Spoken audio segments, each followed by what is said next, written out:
The federal government has revealed it will split the bushfire clean-up and recovery costs with the New South Wales government in a bid to get the state back up and running as soon as possible. Charlotte Mortlock joins us now from State Parliament.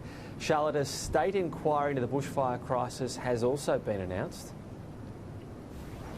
Yeah, Tom, that's actually going to start immediately, certainly this week. The Premier Gladys Berejiklian making this announcement a short time ago. She did say that there won't be any public hearings, and that's in a bid to really speed up the inquiry. She hopes that they will have it finished within 6 months or so, and that's because she wants to have those really the results from it and also the recommendations to be able to implement by the start of the next bushfire season. Now, this bushfire season we've just had, it actually kicked off at the end of July, so the state government is in a race against time here. The Firefighters Union, they have been critical of state and federal inquiries in the past, saying that they only work when the government actually implements the recommendations. There'll be a lot of noise around these things, as there always is. But I won't let my government be distracted. I won't.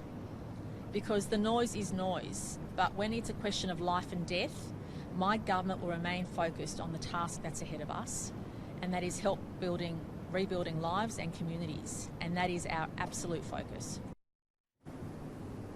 It was also announced this morning, as you say, Tom, that the federal and state government will be splitting the costs of the clean-up and recovery efforts across New South Wales, hopefully to try and get the state back on its feet as fast as possible.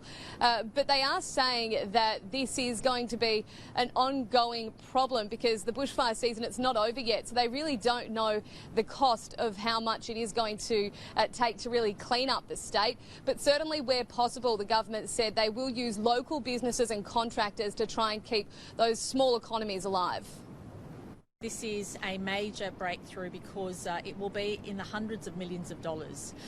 There is no doubt that given the fact that we have lost 10,000 dwellings, which have either been lost or impacted in a major way in New South Wales, that's including residential and business dwellings and farms, we know the clean-up task is huge, and I'm pleased to announce the government's already engaged Laing O'Rourke as the main contractor.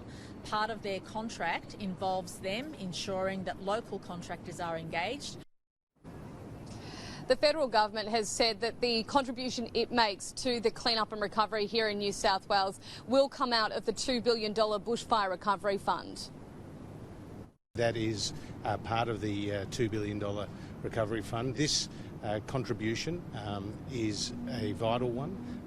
The exact cost is yet to be determined, but we will spend as a federal and a state government as is required. Our focus is on delivering the support and the relief to those communities in need.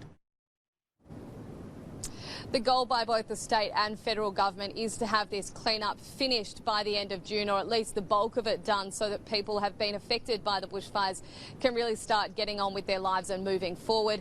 The Premier today also said that while a number of schools were impacted quite severely by the bushfires over the bushfire season, yesterday every school across the state was open, an accomplishment that she says she's very proud of.